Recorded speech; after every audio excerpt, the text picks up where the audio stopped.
What if the person walking behind you right now never meant to let you go home? What if the stranger who smiled at you in the store had already decided you wouldn't leave safely? Tonight, you're going to hear 3 terrifying true stories of ordinary people who crossed paths with strangers they wish they'd never met. These aren't urban legends. These aren't ghost stories.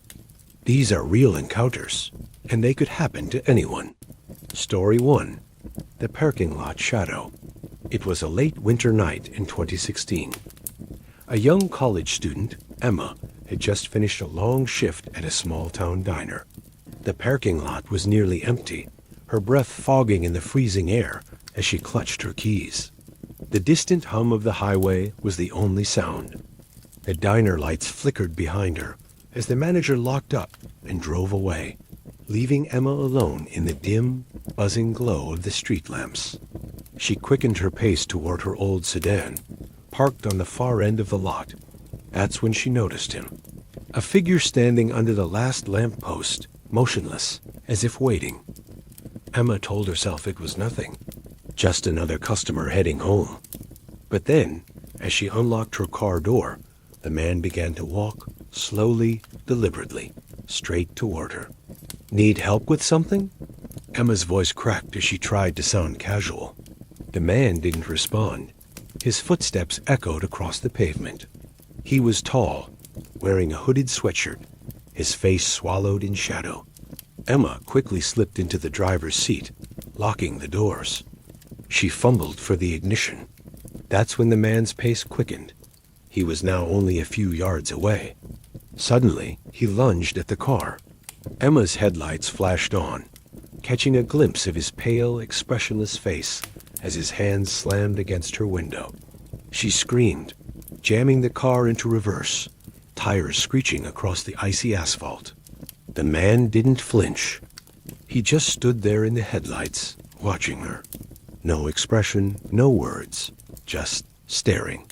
Emma sped away, heart racing, tears blurring her vision.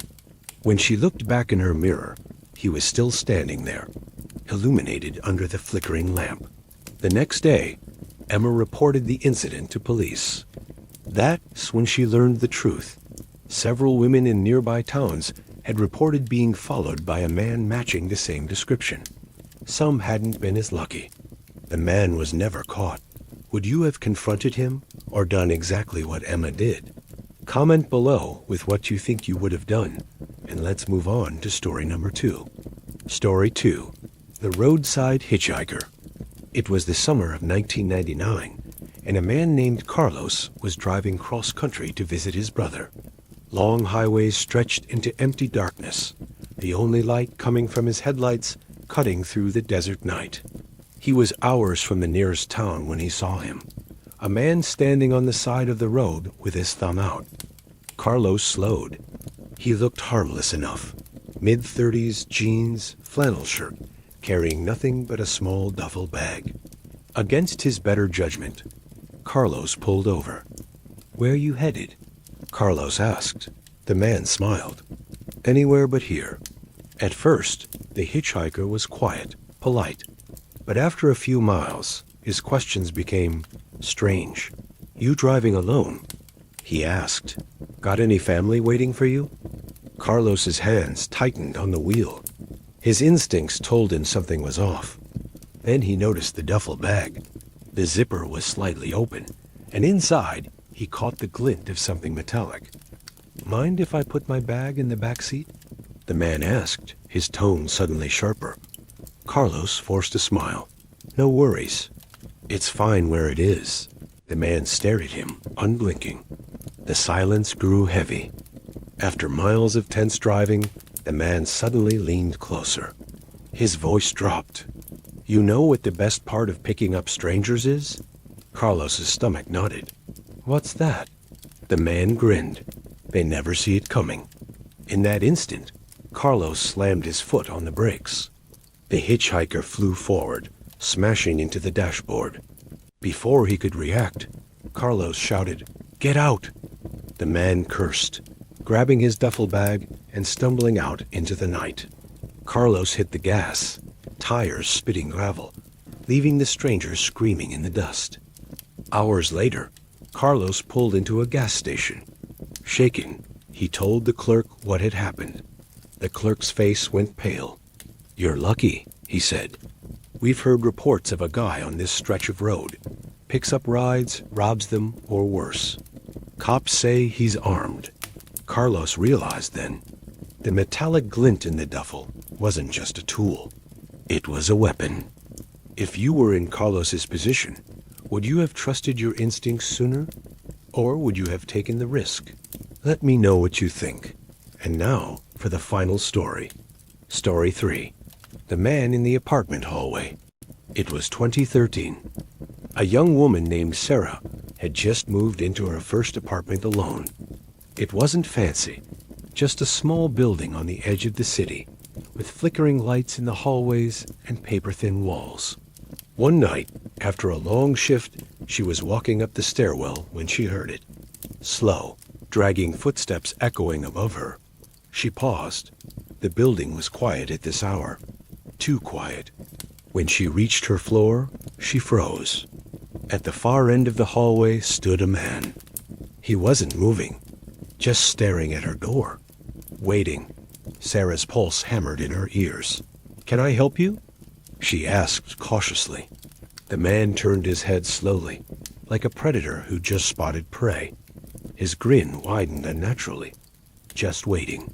"For what?" she whispered. He didn't answer. Instead, he started walking toward her, slow, deliberate, each step echoing louder in the empty hall. Sarah fumbled with her keys, heart pounding. "Don't be scared," he said softly. "I just want to talk." Finally, she got the door open and slammed it shut behind her, locking it tight. Her hands shook as she dialed 911. From inside, she could hear him. His footsteps stopped right outside her door. Then, scraping, he was dragging something along the wood. "You can't hide forever," he whispered. The police arrived minutes later, but when they burst into the hallway, he was gone. Sarah was safe that night, but the story didn't end there. Weeks later, her neighbor told her she'd seen the same man wandering the halls at odd hours. No one knew who he was. The building eventually installed cameras, and when they finally captured his image, police confirmed the truth. The man had been linked to several stalking cases in the area. He was never caught. If you came face to face with that man in the hallway, would you have had the courage to speak up? Or would you have run? Tell me in the comments. These were 3 real-life encounters with strangers. Moments that remind us how fragile safety can be, how danger can be hiding in plain sight. Sometimes the scariest monsters aren't the ones in our nightmares, but the people we pass on the street. If you enjoyed these stories and want to hear more true encounters, make sure to hit the like button, subscribe, and share your own experiences in the comments below. Your story might be the next one told here. Until then, stay safe, stay aware, and remember, the scariest part about a stranger is that you never truly know what they're capable of.